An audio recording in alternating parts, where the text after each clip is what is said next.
কারণে আমার আল্লাহ মুসলমান, আমরা মুসলমান মানুষ, আল্লাহর কোরআনকে আমরা শুধু নিজের কাজে ব্যবহার করে আর অন্য সময় বস্তনি করে তাড়িয়ার মধ্যে রেখে দিয়েছি। আমার ভাইয়ের, আমার বন্ধুগণ, আল্লাহর কোরআন হচ্ছে এমন একটা গ্রন্থ, যেই গ্রন্থটাই মাদ্রাসার মধ্যে পড়ানো হয়। এই গ্রন্থটা হচ্ছে সমস্ত পৃথিবীর মধ্যে, ওয়ার্ল্ডের মধ্যে বহুল চর্চিত, চতুর্দিক থেকে একটা কমপ্লিট গ্রন্থরে মুসলমান। যেমন গ্রন্থ দুনিয়া জমিনে কোরআন ছাড়া 2 নম্বর কোন গ্রন্থ নাই, বলুন সুবহানাল্লাহ। কোরআন বহুল চর্চিত, কি বহুল পঠিত একটা কিতাব, যে কিতাবটা চতুর্দিক থেকে কমপ্লিট। যেই দিক আল্লাহর কোরআনের মধ্যে আপনি খুঁজবেন, সেই দিক আপনাকে সেই জ্ঞান আল্লাহর কোরআন আপনাকে দান করবে, বলুন সুবহানাল্লাহ। যেই দিকটা খুঁজবেন আপনি সেই দিকটা আল্লাহর কোরআনের মধ্যে পাবেন, অন্য কোনো গ্রন্থের মধ্যে পাবেন না, পাবেন না। আমার বন্ধু সকল, সামান্য কোরআন সম্পর্কে 10টা পয়েন্ট বলবো আপনাদের সামনে। 10টা পয়েন্ট বলে আমি আমার কথা অন্যদিকে মন নেব। আমার আল্লাহ মুসলমান, 1 নম্বরে বললাম আল্লাহর কোরআন কেন চতুর্দিক থেকে কমপ্লিট, কেন 1 নাম্বার? তার কারণ হচ্ছে আমরা মুসলমান মানুষ, আমাদের ধর্মগ্রন্থের নাম কি জোরে বলেন? আল কোরআন। মুসলমান ছাড়া এই দুনিয়াতে অন্য ধর্ম অবলম্বী মানুষ আছে না নাই? অন্য ধর্মের মানুষ আছে না নাই? হিন্দু আছে, খ্রিস্টান আছে, বৌদ্ধ আছে, জৈন আছে, বিভিন্ন ধর্মের মানুষ আছে, আছে না নাই? যেমন বিভিন্ন ধর্ম দুনিয়ার জমিনে আছে, ঠিক তেমনি ভাবে বিভিন্ন ধর্মগ্রন্থ দুনিয়াতে আছে, আছে না নাই? জোরে বলেন, আছে না নাই? হিন্দুদের গীতা আছে, রামায়ণ আছে, মহাভারত আছে, বাইবেল আছে। আমার বন্ধু সকল, যতটা ধর্মগ্রন্থ দুনিয়ার জমিনে রয়েছে, কোন ধর্মগ্রন্থ চতুর্দিক থেকে কমপ্লিট নয়, যেমনটা আল্লাহর কোরআন চতুর্দিক থেকে কমপ্লিট, বলেন সুবহানাল্লাহ। আমার আল্লাহ মুসলমান কেমন? অন্য কোন ধর্ম, তাদের ধর্মের সব অংশের মানুষ পড়তে পারে না। হিন্দুদের ব্রাহ্মণ ছাড়া পূজা পার্বণে ব্রাহ্মণ ছাড়া কিন্তু হিন্দুদের গীতা পড়তে পারবে না। খ্রিস্টানদের বাইবেলটা তাদের পাদ্রী ছাড়া অন্য মানুষ পড়ার পারমিশন আছে না নাই? পারমিশন নাই। কিন্তু আমাদের আল কোরআন যদি আপনি খোলেন, আল কোরআন যদি মুসলমানদের পণ্ডিত যারা রয়েছেন, আলিম যারা রয়েছেন, তারা যেমন 100% পড়ার তাদের অধিকার রয়েছে, তেমনি ভাবে আলিম ছাড়া আম মানুষ যারা রয়েছেন, তারা যদি আল্লাহর কোরআন পড়তে চান, কোরআন তাদেরকে পড়ার ইজাজত দিয়েছে কি দেয় নাই? জোরে বলেন, আছে না নাই? আছে, 100% আছে। শুধু আম মানুষ নয়, মুসলমানদের পুরুষ যেমন পড়তে পারবে, সমান তালে মহিলা যারাও যদি আল্লাহর কোরআন পড়তে চায়, কোরআন তাকেও পড়ার বুঝার পারমিশন দিয়েছে, বলেন সুবহানাল্লাহ। 100% অধিকার আছে। শুধু মুসলমানদের পুরুষ মহিলা নয়, বাচ্চারা যদি আল্লাহর কোরআন পড়তে চায়, বাচ্চারা আল্লাহর কোরআন 100% পড়ার অধিকার আল্লাহর কোরআন তাকে দিয়েছে, বলেন সুবহানাল্লাহ।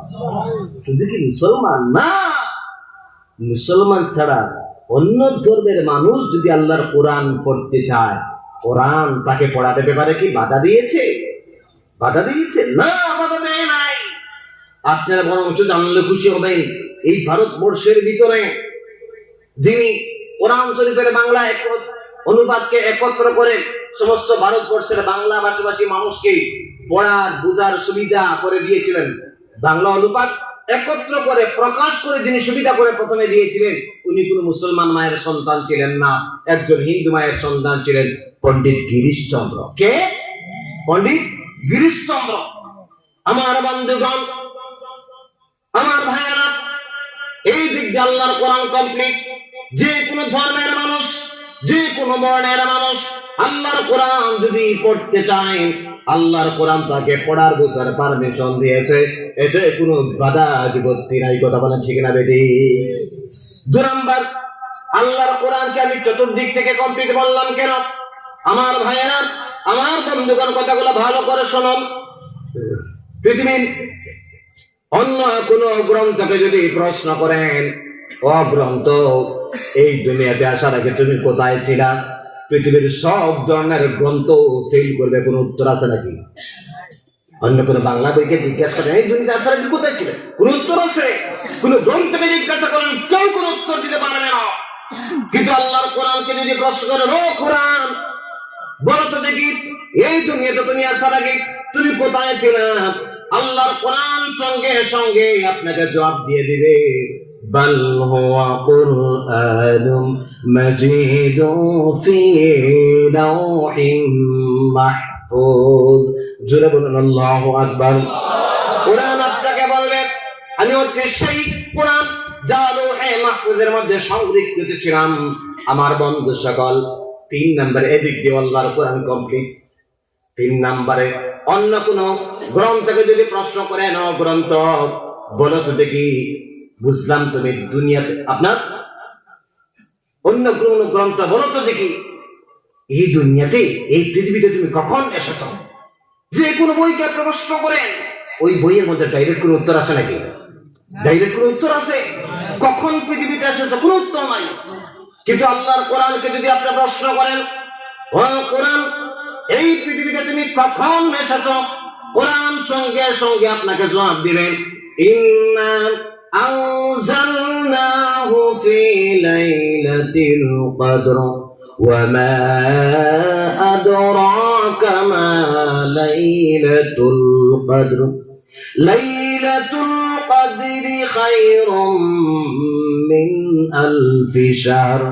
কোরআন আপনাকে বলবে আমি অবশ্যই মুবারক বরকতময় রাত্রিতে নাজিল হয়েছি, এসেছি দুনিয়াতে। বলুন সুবহানাল্লাহ, আরো জোরে বলুন সুবহানাল্লাহ।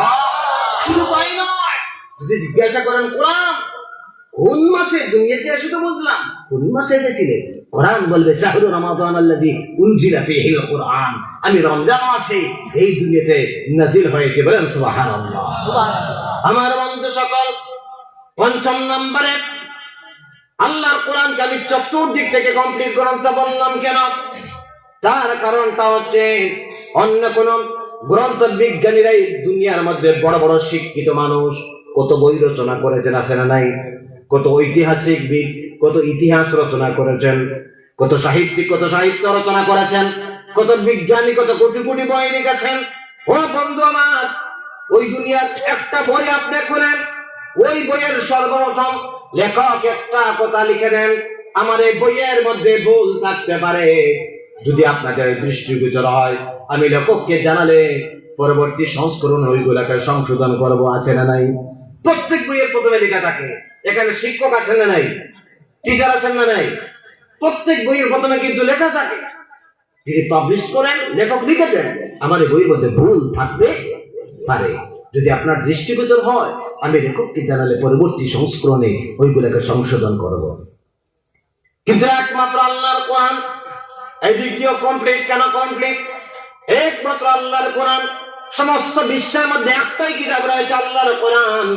সমস্ত বিশ্বের বিজ্ঞানীদেরকে, সমস্ত বিশ্বের সাহিত্যিকদেরকে, সমস্ত বিশ্বের ব্যাকরণিকদেরকে চ্যালেঞ্জ করে বলতেছ, দুনিয়ার বিজ্ঞানীরা, দুনিয়ার শিক্ষিত মানুষরা, তোমরা পারলে আমাদের বইয়ের মধ্যে ভুল দাও। আমার এই বইয়ের মধ্যে কিতাবের মধ্যে কোনো ভুল নাই, সন্দেহ নাই। বলেন সুবহানাল্লাহ। যালিকাল কিতাবু লা রাইবা ফীহি, আমার বইয়ের মধ্যে এই গ্রন্থের মধ্যে কোনো সন্দেহ নাই, ভুল নাই। বলেন সুবহানাল্লাহ। আর আসতে বলেন সুবহানাল্লাহ। মাশাআল্লাহ। আপনারা দেখি আসতে বলে জোরে বলেন, এখানকার ভাষা আসতে এর কথার অর্থ জোর নাকি?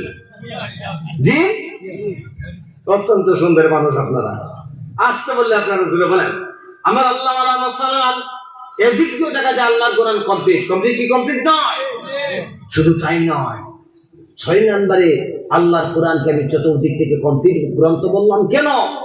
আমার আল্লাহ মুসলমান অন্য কোনো বই খুলেন, বইয়ের প্রথমে ওই যে কথা লিখে দেন লেখক, আমার এই বইয়ের মধ্যে ভুল থাকতে পারে, ওই কথার মধ্যে যিনি বইটা লিখেছেন ওর লেখকের দুর্বলতা প্রকাশ পায় কি পায় না? প্রকাশ আছে না নাই? প্রকাশ পায়। কিন্তু অনলি ফর ওয়ান কিতাব ইন দা ওয়ার্ল্ড, শুধুমাত্র একটাই কিতাব রয়েছে দুনিয়ার জমিনে, সেটা হচ্ছে আল কোরআন, যেটা শুরুয়াত হয় এই দুনিয়াতে লেখকের প্রশংসা দিয়ে। বলেন সুবহানাল্লাহ। যে কিতাবটা শুরু হয় এই দুনিয়াতে লেখকের প্রশংসা দিয়া। আলহামদুলিল্লাহি রাব্বিল আলামিন। সমস্ত প্রশংসা ওই আল্লাহ। সমস্ত প্রশংসা কার? কার প্রশংসা দিয়ে শুরু হয়েছে? আল্লাহর লেখকের প্রশংসা দিয়া। আমার বন্ধু সকল, শুধু তাই নয়, 7 নম্বরে আমি আল্লাহর কোরআনকে চতুর্দিক থেকে কমপ্লিট গ্রন্থ বললাম কেন রে বন্ধু আমার?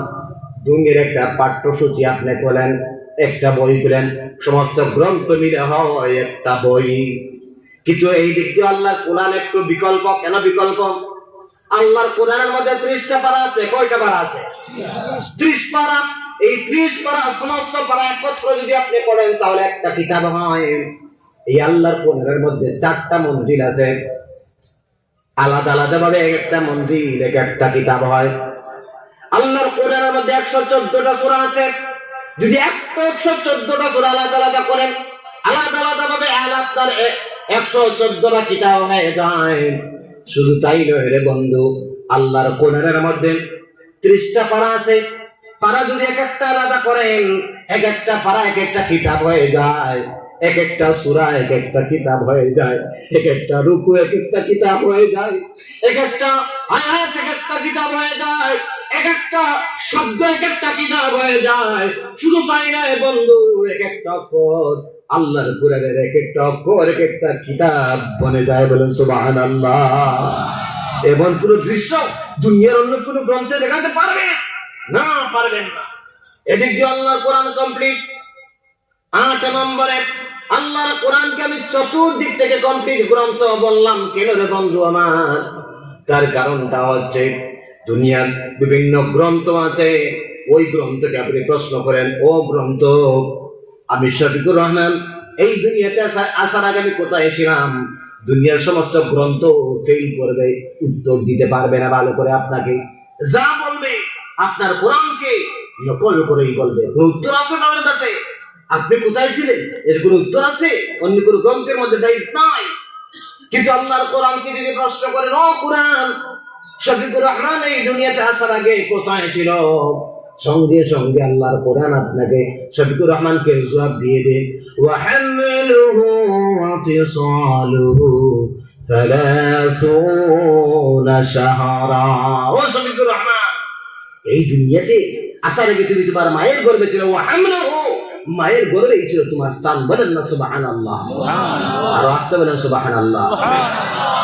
আমার বন্ধু সকল, 9 নম্বরে আল্লাহর কোরআনকে আমি চতুর্দিক থেকে কমপ্লিট গ্রন্থ বললাম কেন রে বন্ধু আমার?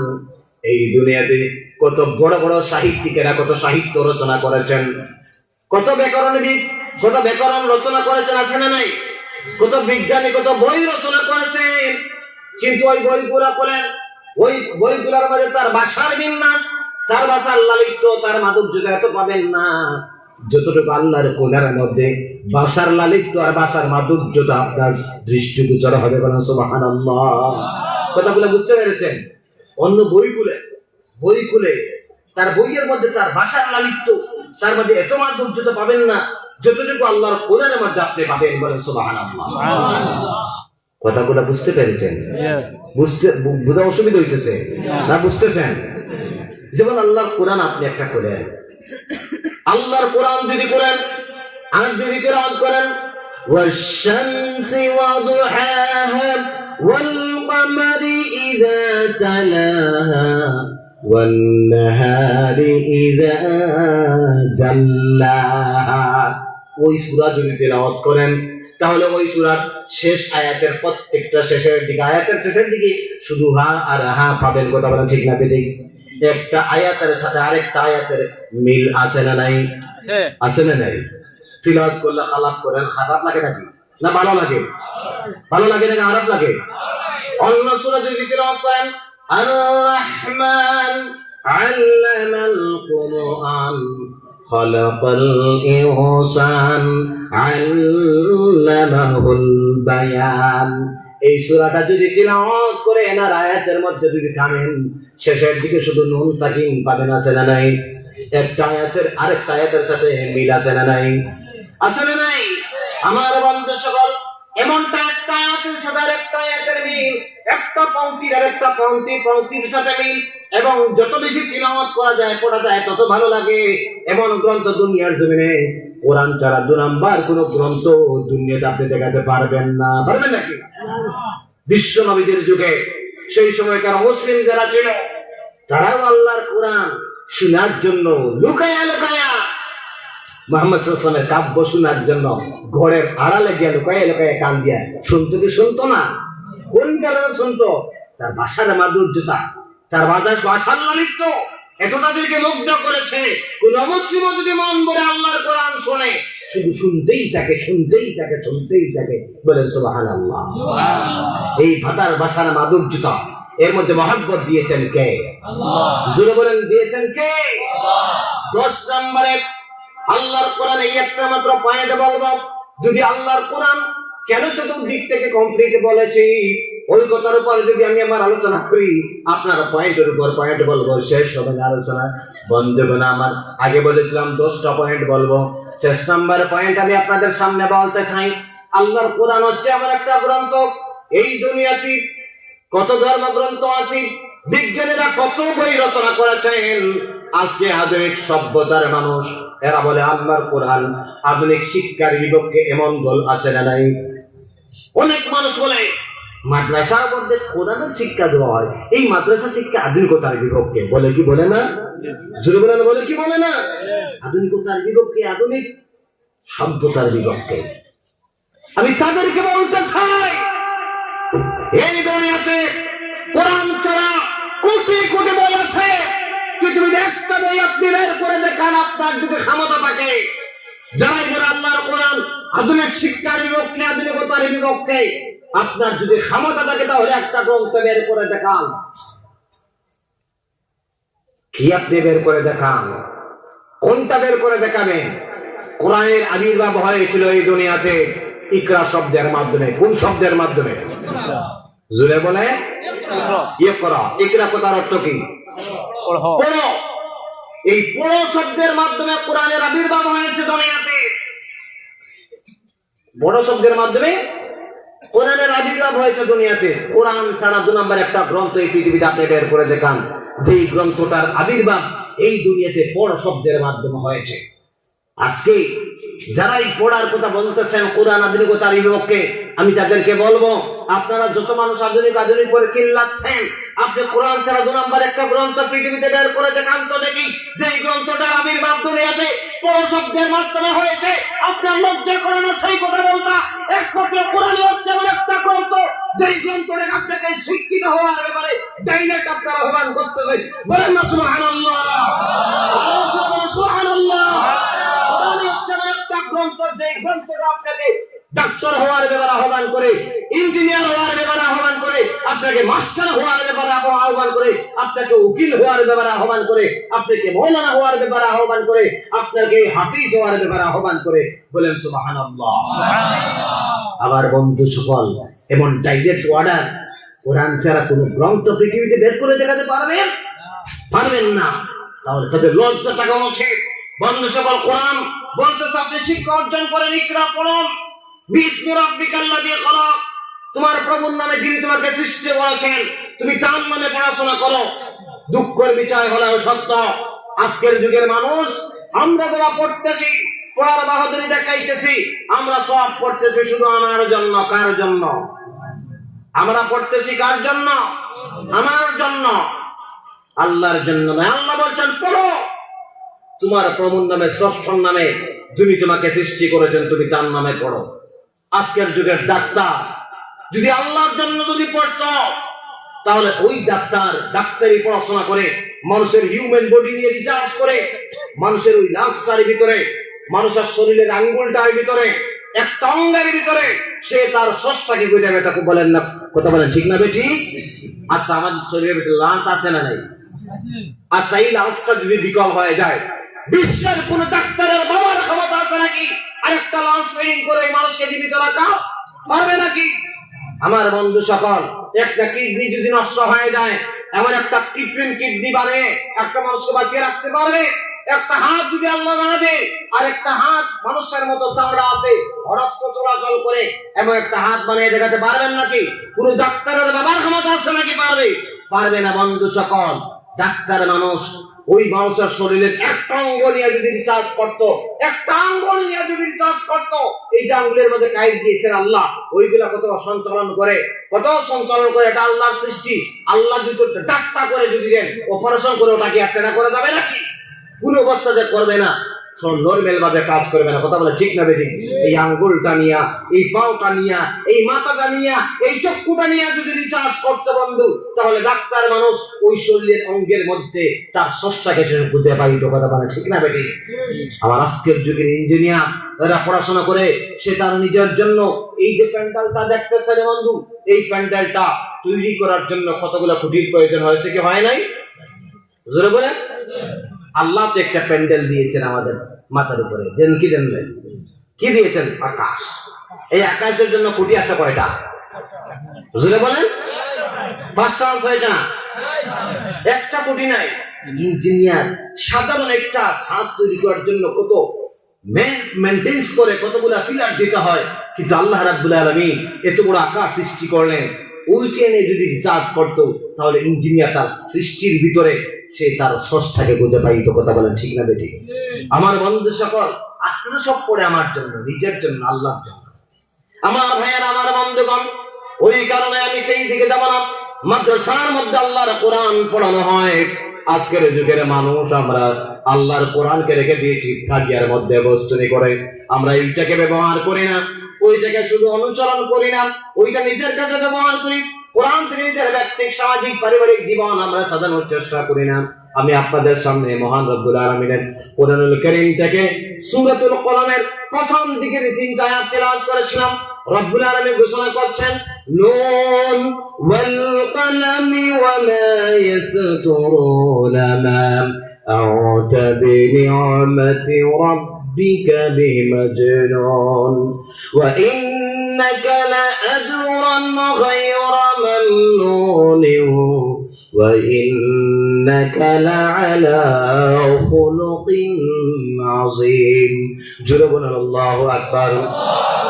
রব্বুল আলামিন এই সূরা কোন কারণে নাযিল করেছেন, কার উপরে নাযিল করেছেন, এই বিষয়ে বিস্তারিত বললে সময় চলে যাবে। যে সময় সীমা টার্গেট করা দেওয়া হয়েছে, অধিকাংশ সময় চলে গেছে বন্ধুগণ। আমি এই কথার পরে যাব, কোন কারণে নাযিল হয়েছে পরে বলবো। ওই জায়গার মধ্যে একটা জায়গায় আল্লাহ তাআলা বলেছেন, ওয়া ইন্নাকা লাআলা খুলুকিন আযীম। আমি এক আশ্চর্য আদর্শ চরিত্র দিয়া আমি আমার হাবিবকে, আমি আমার বন্ধুকে বানিয়েছি। বলেন সুবহানাল্লাহ। ওয়া ইন্নাকা লাআলা খুলুকিন আযীম। আমি এক আদর্শ চরিত্র, আশ্চর্য চরিত্র দিয়া আমি আমার হাবিবকে, আমার বন্ধুকে বানিয়েছি। বলেন সুবহানাল্লাহ। প্রশ্ন আছে, হুজুর এই আদর্শ চরিত্র আর উত্তম চরিত্র কি? আমার আল্লাহওয়ালা মুসলমান, বলতে গেলে তো অনেক কথা। আল্লাহর নবীর বাস্তব চরিত্রের মধ্যে সমাজনীতি, রাষ্ট্রনীতি, ব্যক্তিক জীবন, সামাজিক জীবন, পারিবারিক জীবন, সমস্ত লাইফস্টাইল আছে না নাই? আর আসতে বলেন আছে না নাই? সমস্ত লাইফস্টাইল আছে। কিন্তু আজকের যুগের মুসলমান তরুণ কি করে? আমি আমার এলাকার মধ্যে দেখলাম কয়েকটা ছেলে মুখের মধ্যে দাঁড়িয়ে, মনে মনে আমি খুশি হয়ে যাবো, এরা তো দাঁড়িয়ে আছে। এরপরে জানতে পারলাম, না হুজুর এত খুশি হওয়ার কারণ নাই। বলে কেন? বিরাট কোহলির দাড়ি যে স্টাইলে রাখছে, ওরাও সেই স্টাইলে দাঁড়িয়ে রাখছে। এরা তো বিরাট কোহলিকে দেখে দাঁড়িয়ে রাখছে। আপনাদের এখানে এমন যুগ নাই তো? আছে না নাই? নাই। মুরব্বী মানুষ, আমরা তো এক তালে তালে চলতেছি। আপনি সেই সমস্ত এদের ভিতরের খবর জানেন না। অনেকে সিনেমার স্টার তাদেরকে দেখে দেখে নিজের মতো তৈরি করে গঠন। কথা বলে ঠিক না বেশি? আমার বন্ধু সকল, আমার ভাইয়েরা, আমেরিকার বিজ্ঞানী ডক্টর মাইকেল এইচার্ড পৃথিবীর 100 মনীষীর জীবনে একত্র করে একটা বই লিখেছেন রে বন্ধু। ওই 100 মনীষীর ভিতরে মুসলমানদের নবীর নাম রয়েছে, মুহাম্মদ সাল্লাল্লাহু আলাইহি ওয়াসাল্লামের নাম রয়েছে, হিন্দুদের মহাপুরুষের নাম রয়েছে, বুদ্ধদের মহাপুরুষের নাম রয়েছে, খ্রিস্টানদের মহাপুরুষের নাম রয়েছে।